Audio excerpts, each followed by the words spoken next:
नमस्कार, स्वागत है आप सभी का। न्यूज इंडिया देख रहे हैं आप और मैं हूं आपके साथ पूजा शर्मा। नमस्कार, मैं हूं रमन रमगाई और स्वागत है आपका न्यूज इंडिया में। और रुक करते हैं इस वक्त की ये बड़ी खबर का। बढ़ते प्रदूषण के बीच यूपी के कई जिलों में स्कूल खोलने के आदेश। नोएडा और मुजफ्फरनगर में 24 घंटे के भीतर प्रशासन ने बदला अपना आदेश। डीएम ने स्कूल खोलने का आदेश जारी किया।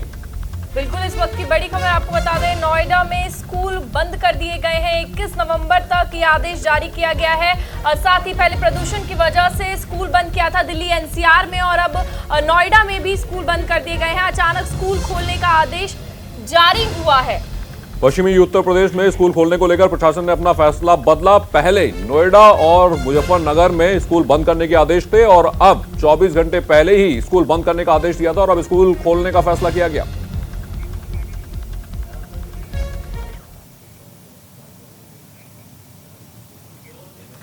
सांस लेने की परेशानी से जूझते गाजियाबाद, फरीदाबाद और गुड़गांव के लोगों की तस्वीरें सामने आ रही हैं। हम इंडिया के लोगों में सीधा सवाल खुद से करती हूं, आपसे करती हूं, आपकी हमारी सांसों का दुश्मन कौन बन गया है?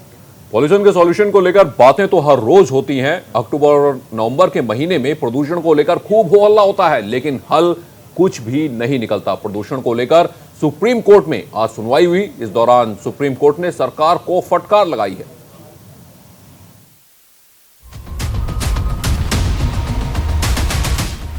आंखों में जलन, सांसों में घुटन, विजिबिलिटी बेहद कम।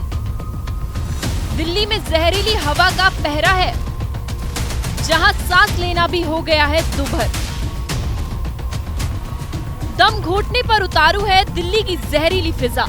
ये राजधानी दिल्ली की तस्वीरें हैं, जो सरकार और सिस्टम के चेहरे पर किसी तमाचे से कम नहीं है। राजधानी दिल्ली इन दिनों गैस चैम्बर बनी हुई है। हालात इस कदर खराब है कि सांस लेना भी अब मुनासिब नहीं है। दिल्ली में सुबह के वक्त को सड़कों पर चलना भी खतरे से खाली नहीं है, क्योंकि प्रदूषण का सड़कों पर ऐसा पहरा है जिसमें सांस लेना और गाड़ी चलाना दोनों नामुमकिन सा हो गया है। सरकार की लाचार व्यवस्था के चलते सुप्रीम कोर्ट ने मामले में दखल दिया है। दिल्ली एनसीआर में प्रदूषण के मसले पर हुई सुनवाई में सुप्रीम कोर्ट ने केंद्र सहित राज्यों की सरकार को फटकार लगाई है। सुनवाई के दौरान चीफ जस्टिस ने नौकरशाही पर काफी सख्त टिप्पणी की। सुप्रीम कोर्ट प्रदूषण के मसले पर केंद्र और दिल्ली सरकार से एक्शन प्लान पहले ही मांग चुका है। बुधवार को हुई सुनवाई के दौरान कोर्ट ने केंद्र और दिल्ली सरकारों से प्रदूषण के लिए किसानों को जिम्मेदार बताते हुए नाराजगी जताई। केंद्र और राज्य सरकारों के बीच पराली जलाने को लेकर आरोप प्रत्यारोप पर सुप्रीम कोर्ट ने कहा,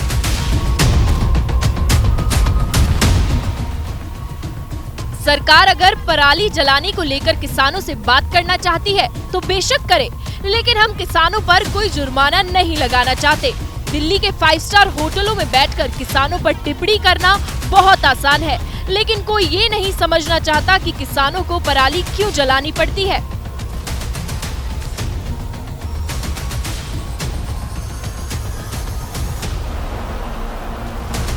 सुप्रीम कोर्ट ने सुनवाई के दौरान पटाखों को लेकर भी कई बात कही। सुनवाई के दौरान सुप्रीम कोर्ट ने कहा कि मेरे पास ऐसी रिपोर्ट है जिसमें लिखा है कि प्रदूषण में पटाखों का कोई योगदान नहीं है, तो क्या इस रिपोर्ट को मान ले?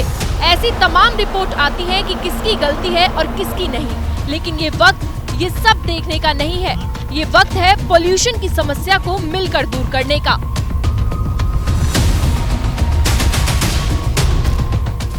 सबसे बड़ा सवाल यही है कि हर साल अक्टूबर और नवंबर के महीने में प्रदूषण को लेकर हो हल्ला होता है।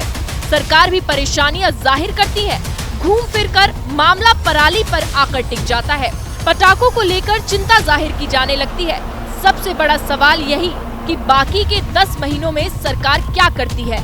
हर बार प्रदूषण को कम करने को लेकर दावे और वादे किए जाते हैं, चिंता जाहिर की जाती है, लेकिन सवाल ये है कि आखिर इस पॉल्यूशन का सलूशन क्या है। Bureau report, news India.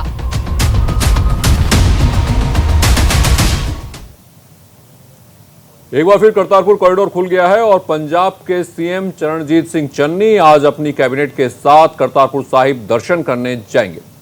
बिल्कुल, करतारपुर कॉरिडोर अब खोल दिया गया है और इस वक्त की बड़ी खबर यही है, करतारपुर साहिब के दर्शन करने जाएंगे पंजाब के सीएम।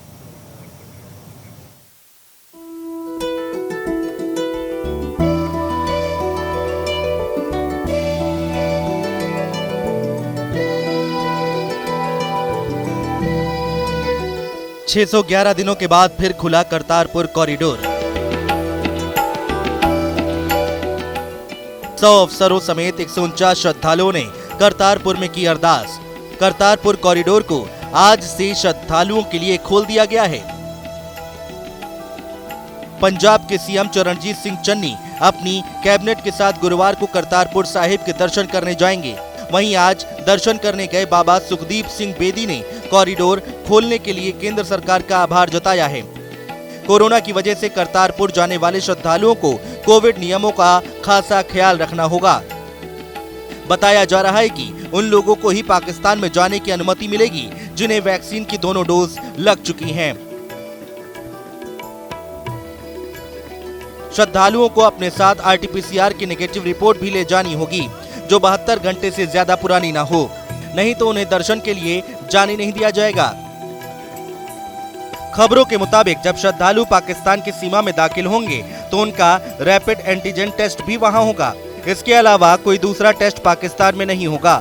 जो भी यात्री करतार साहिब जाएंगे उन्हें उसी दिन शाम को वापस लौटना भी होगा। एक अनुमान के मुताबिक रोजाना 100 से 200 श्रद्धालु हर दिन यात्रा करेंगे। तो वहीं गुरु नानक जयंती पर लोगों की संख्या ज्यादा होने का अनुमान भी जताया जा रहा है। गुरु नानक देव के प्रकाश पर्व से ठीक पहले केंद्र सरकार ने फिर से करतारपुर कॉरिडोर खोलने का जो फैसला किया उसको पंजाब विधानसभा चुनाव से भी जोड़कर देखा जा रहा है। गुरु पर्व 19 नवंबर को है। इससे पहले मोदी सरकार का सिख तीर्थयात्रियों के लिहाज से अच्छा फैसला आया है। 16 मार्च को कोरोना महामारी की वजह से करतारपुर कॉरिडोर को बंद कर दिया गया था। बीते कुछ दिनों से सिख कम्युनिटी लगातार करतारपुर कॉरिडोर खोलने की मांग कर रही थी। सबसे खास बात यह है कि इस फैसले के 2 दिन पहले कैप्टन अमरिंदर सिंह ने प्रधानमंत्री से करतारपुर कॉरिडोर खोलने की अपील की थी। फिर पंजाब बीजेपी के नेताओं ने भी पीएम से मिलकर मांग की थी कि गुरु पर्व के पहले करतारपुर कॉरिडोर खोला जाए, जिसके बाद केंद्र का ये फैसला आया है। अब केंद्र सरकार के इस फैसले को अपने अपने फेवर में करने की होड़ लग गई है। केंद्रीय गृह मंत्री अमित शाह ने ट्वीट किया और कहा कि प्रधानमंत्री नरेंद्र मोदी ने करतारपुर साहिब कॉरिडोर को खोलने का फैसला किया है। इससे देश में उल्लास और खुशी बढ़ेगी। पंजाब में अगले साल चुनाव होने हैं। ऐसे में राजनीतिक पार्टियां भी एक दूसरे से पीछे नहीं रहना चाह रही हैं। पंजाब के मुख्यमंत्री चरणजीत सिंह चन्नी ने भी कॉरिडोर खोलने के लिए पीएम मोदी का शुक्रिया अदा किया, लेकिन खुद का श्रेय लेने में भी नहीं चूके। चन्नी ने ट्वीट किया कि मैं प्रधानमंत्री और गृह मंत्री से मिला था और उनसे कॉरिडोर खोलने का अनुरोध किया था। उन्होंने मेरी बात मान ली है। मैं उनको धन्यवाद करना चाहता हूं। करतारपुर कॉरिडोर करीब 4.5 किलोमीटर लंबा है। इस कॉरिडोर के बनने से भारत में डेरा बाबा नानक और पाकिस्तान में मौजूद गुरुद्वारा दरबार साहिब सीधे जुड़ गए हैं। 9 नवंबर 2019 में इस कॉरिडोर का प्रधानमंत्री नरेंद्र मोदी ने उद्घाटन किया था। खास बात यह है कि यहां से पाकिस्तान जाने के लिए वीजा की जरूरत नहीं पड़ती है, लिहाजा दर्शन करने के लिए गरीब से गरीब श्रद्धालु भी जा सकते हैं। Bureau report, news India.